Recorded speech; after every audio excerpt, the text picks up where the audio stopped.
शादी कब और कैसे हुई? 2012 में एंड हमें मिलाया गया था फैमिली के थ्रू। क्या चीज़ पसंद आई एक दूसरे की? उनका फोकस फैमिली पे था, अपनी फैमिली में, एंड एक अलग किस्म के इंसान होते हैं that wants to keep family together. तो वो मुझे बहुत अच्छा लगा। अच्छी बात क्या है? ये कभी ना नहीं कहते हैं, कोई भी हो, कहाँ से भी आया हो, ये मसला मेरा हल कर दे, कभी उन्होंने वो कभी ना नहीं करते। सबसे ज़्यादा खामियां भी बीवी ही जानती होती है। वो क्या है? टाइम। कराची को ज़्यादा टाइम देते हैं, हमें थोड़ा कम। गुस्सा किसको ज़्यादा आता है?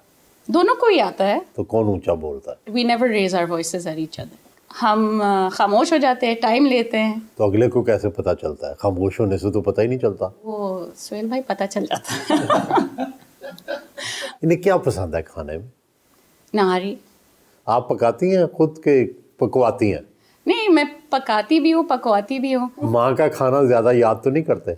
याद तो करते हैं, और बहुत वो एक्चुअली काफ़ी शौक से कढ़ी चावल खाते हैं, और कढ़ी चावल जो है वो मम्मी का फेवरेट था।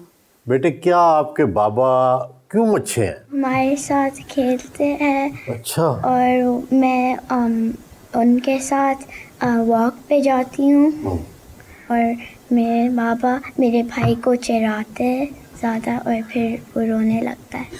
इसकी ख़ास बात बड़ी है कि ये हमेशा से बहुत ही ज़्यादा दोस्तों का ख्याल रखने वाला था जब छोटा था। फिर इसकी बहुत अच्छी बात थी उस वक्त बचपन में भी कि ये हमारे नाना नानी का भी बड़ा ख्याल रखता था, हम लोग करीब में रहते थे।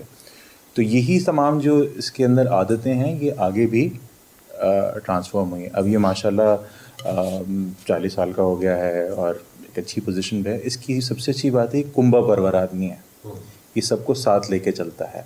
डांट किसको भाइयों में ज़्यादा पड़ती थी? अच्छा, डांट मुझे ज़्यादा पड़ती थी। ये जो है नंबर 2 होने का बड़ा फ़ायदा उठाता था, ये अम्मी के पीछे छुप जाता था, लाडला अपने आप को क्लेम करता था। ये हमें और इरिटेट करती थी बात, यार तुम कैसे लाडले हो, मैं सबसे बड़ा हूँ, मैं लाडला होना चाहिए। इसी दौरान बेटा हादी भी स्कूल से वापस आ गया। वालेकुम सलाम। हादी साहब, क्या हाल है? अभी स्कूल से छुट्टी होगी? अभी होगी।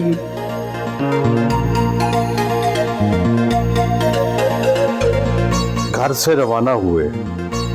कराची में तो मेयर हाउस भी होगा, आप अभी भी वालदा के छोटे से घर में रह रहे हैं, उस बड़े घर में क्यों नहीं गए? सुहेल साहब, मेयर का जो घर था एक्चुअली जो तारीख़ी तौर पर था वो बहुत मुझे बताया गया बड़ा सा घर था, लेकिन वो एक सेटलमेंट हुई 1997-98 में, और उस पर जो डिस्प्यूट था किसी प्राइवेट ओनर का कराची प्रेस क्लब के साथ, उसको रेकनसाइल करने के लिए उस ज़माने में फ़ारूक सत्तार साहब वज़ीर बल्दियात थे, तो उन्होंने गालिबन प्रेस क्लब को मिल्कियत ट्रांसफ़र कर दी उस प्रेस क्लब की प्रॉपर्टी की, और उसके एवज़ वो जो डिस्प्यूट था, जो प्राइवेट साहब थे उनको जो मेयर हाउस था उसको ट्रांसफ़र कर दिया। तो उसके बाद फिर एक और घर है हमारा जिस पे माजी में नसरीन जलील साहिबा जब वो नायब नाज़मा थी वो रहती थी, उस पे डिप्टी मेयर साहब रहते हैं। हमने कोशिश की, छोटी सी फैमिली है, ज़्यादा लोग इतने नहीं हैं, हम अपने घर में ही रहें। जो एक मेयर है कराची का, इसकी क्या मराहत है, कितनी तनख्वाह है? अगर आपको बताऊं तो आपको हंसी आएगी। 50,000 तनख्वाह है कराची के मेयर की, वो तनख्वाह मैं नहीं लेता। अच्छा। उसकी बुनियादी वजह ये है कि 50,000 रुपये में तो मेरा गुजारा नहीं हो सकता। तो मेरी खुदा का शुक्र है कि अपना बिज़नेस है, लॉ फर्म जो मेरी है। तो अब चूँकि मैं सिंध हुकूमत का वज़ीर नहीं रहा तो मैं उस फर्म का हिस्सा रह सकता हूँ एज़ पार्टनर, तो उससे मुझे मेरी आमदनी आती है अपने दफ्तर से। और क्या क्या मराहत है?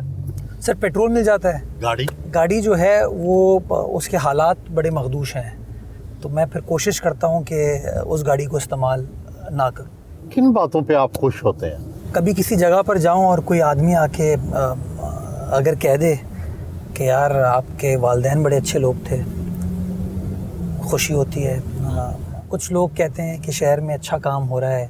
हाँ, काम और होने की ज़रूरत है, लेकिन कम से कम एक उम्मीद जागी है लोगों के अंदर कि काम का सिलसिला शहर के अंदर स्टार्ट हो गया है, तो उस पर बड़ी खुशी होती है। तो कितना अपना माहाना खर्च कर लेते हैं आप? बड़ा टैक्स पेयर हूँ, सियासत में आने से पहले भी बड़ा टैक्स पेयर था। कितने बड़े? 2018 में गालिबन मेरा अपना ज़ाती पर्सनल टैक्स कोई 50 लाख रुपए था और मेरी जो फर्म का टैक्स है वो चंद करोड़ रुपए। TP3 केमाड़ी पहुंचे, स्टाफ ने इस्तकबाल किया। सोहेल साहब, हम खड़े हैं इस वक्त मौरीपुर में, हमारा TP3 का जो सेवरेज ट्रीटमेंट प्लांट है। माड़ीपुर जो एयरपोर्ट कायद-ए-आज़म जहाँ होता जी जी जी बिल्कुल, ये वो एरिया कदीमी इलाका है। यहाँ पे जो लियारी नदी से हमारा सारा सेवरेज है वो आता है। ये अबैंडन थी जगह, अनफॉर्चुनेटली ऑपरेशनल नहीं थी। इसको हमने अपनी गवर्नमेंट की मदद से इसके ऊपर काम स्टार्ट किया और आज माशाल्लाह मुझे खुशी होती है आपको बताते हुए कि हमने कोई 5 करोड़ 40 लाख गैलन पानी को ट्रीट करना शुरू कर दिया है। ये वो पानी है जो मुख्तलिफ जगहों से होता हुआ आता है। ये जब मैं यहाँ पहली बार आया था तो यहाँ धूल उड़ रही थी, मट्टी थी। आज आप ये देख सकते हैं कि ये सब्ज़ा वगैरह जो सारा हमने किया है ये हमने इसी पानी के साथ किया है और अब इसको हम 5 करोड़ 40 लाख गैलन को ट्रीट करके समंदर भेजते हैं और टारगेट हमारा ये है कि जुलाई तक इसको हम 10 करोड़ तक इंशाल्लाह ले जाएंगे, 100 MGD कर देंगे। ये है वो रिसाइकलिंग टेक्नोलॉजी जिसके ऊपर हम काम कर रहे हैं, जो कि तकरीबन 5 लाख गैलन पानी डेली रिसाइकिल कर पाएगा। ये मैं आपको दिखाऊं, ये ओरिजिनल शक्ल ये होती है और जो एंड रिज़ल्ट है हमारा। ये पानी कहाँ इस्तेमाल हो सकता है? पहला तरीका तो ये है कि आप इसको पार्क्स हॉर्टिकल्चर के लिए इस्तेमाल करें। दूसरा तरीका ये है कि आपकी बहुत सारी सनतें जो कि मुंसलिक है पानी के इस्तेमाल से, उसके साथ इस्तेमाल करें। तीसरा तरीका ये है कि इस पर हमें कुछ मजहबी स्कॉलर्स की रहनुमाई चाहिए होगी कि इसको लोग इस्तेमाल कर सकते हैं या नहीं कर सकते। टेक्नोलॉजिकली लेबॉरेटरी टेस्ट ये कहता है कि it is fit for human consumption. परिंदे भी कितने सियाने हैं, यूं ही गंदा पानी साफ होता है उसमें उड़ाने भरते हैं, जबकि गंदे पानी की तरफ जाते भी नहीं।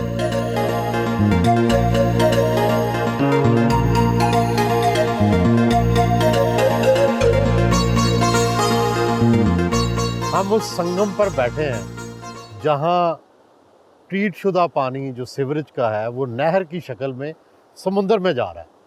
तो ये सारा कॉन्सेप्ट है क्या और इससे क्या फ़वायद हासिल होंगे कराची को? मेरे ख्याल में पाकिस्तान में इतना बड़ा काम सेवरेज ट्रीटमेंट पे और रिसाइकलिंग पे कहीं पर नहीं हो रहा। ये हमारे कराची में हो रहा है, जिसके बारे में आम तासुर ये है कि कराची शहर में तो काम ही नहीं किया जाता। इसके फ़वाइद ये हैं कि एक तो हम बैनुल-अक़वामी सतह पर इस चीज़ को शोकेस कर सकते हैं कि एक ज़िम्मेदार कौम के नाते हम अपने समंदर की जो मरीन लाइफ है उसको प्रोटेक्ट करने के लिए क्या इक़दामात उठा रहे हैं। इसका फ़ायदा जो है वो ये होगा कि हमारी बहुत सारी जो एक्सपोर्ट ओरिएंटेड इंडस्ट्री है उसको हम यूरोप के अंदर इस तरह की रिस्ट्रिक्शंस का सामना होता है कि आप कितने ज़्यादा एनवायरमेंटल कंप्लायंट हैं। मैंग्रोव यहाँ बहुत लगे हुए हैं, इनका क्या फ़ायदा है जी? जो सबसे बड़ा फ़ायदा है कि ये मैंग्रोव कराची चूँकि कोस्टल सिटी है, आपका जो साइक्लोन आता है, तूफ़ान आता है, उसका एक नेचुरल बैरियर है, प्रोटेक्शन है, एक प्रोटेक्शन बंद है। आप इसे सैरगाह क्यों नहीं बना देते?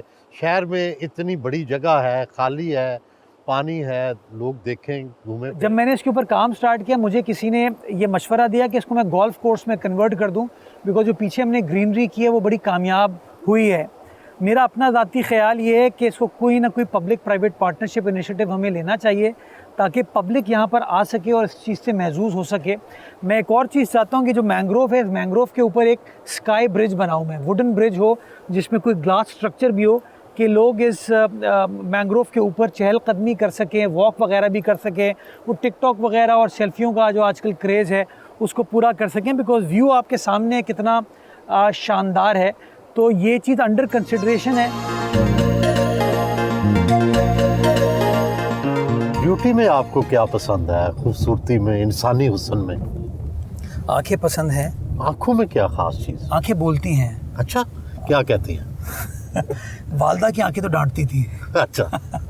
अम्मी की हमारी बड़ी बड़ी आंखें थी तो वो कभी गुस्से में आती थी तो और बड़ी कर लेती थी, हम जाके उनकी आंखों को ऐसे छुपाते थे। और बाकी आंखें? बाकी आंखें, मैं हुस्न परस्त आदमी हूँ, देखता हूँ अच्छी चीज़ नज़र आती है, एडमायर करते हैं उसको। हुस्न परस्त तो फिर हुस्न को छूने की, हुस्न को पाने की भी ख्वाहिश करता है। हुस्न को पा लिया, बेगम साहिबा हैं ज़िंदगी में। और कोई दूसरा हुस्न कभी आके डिस्टर्ब तो नहीं करता?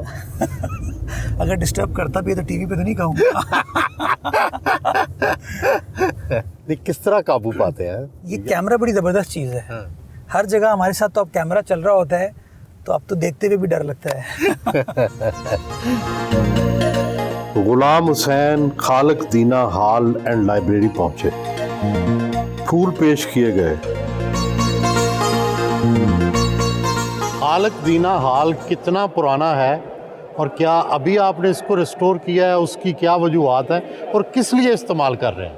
तो खालिद डिना हॉल की तारीख़ी चीज़ ये है कि ये केएमसी की इमारत थी, 1906 की बनी हुई। ये लाइब्रेरी एक पब्लिक स्पेस थी जो कि बिल्कुल ही कहीं छुप गई थी। लाइब्रेरी के अलावा इसकी एक और तारीख़ी अहमियत ये है कि मौलाना मोहम्मद अली जौहर का जो ट्रायल था वो इस बिल्डिंग में, अंग्रेज़ों ने उनके ख़िलाफ़ खिलाफत मूवमेंट का जो था वो इस बिल्डिंग में किया था। और पीछे जो आपको एक कटहरा भी नज़र आ रहा है, मैं आपको लेके चलूँगा। इस कटहरे में जौहर साहब आते थे अपने ट्रायल को फेस करने के लिए। जिस जगह मौलाना मोहम्मद अली जौहर का ट्रायल हुआ वो कटहरा देखा।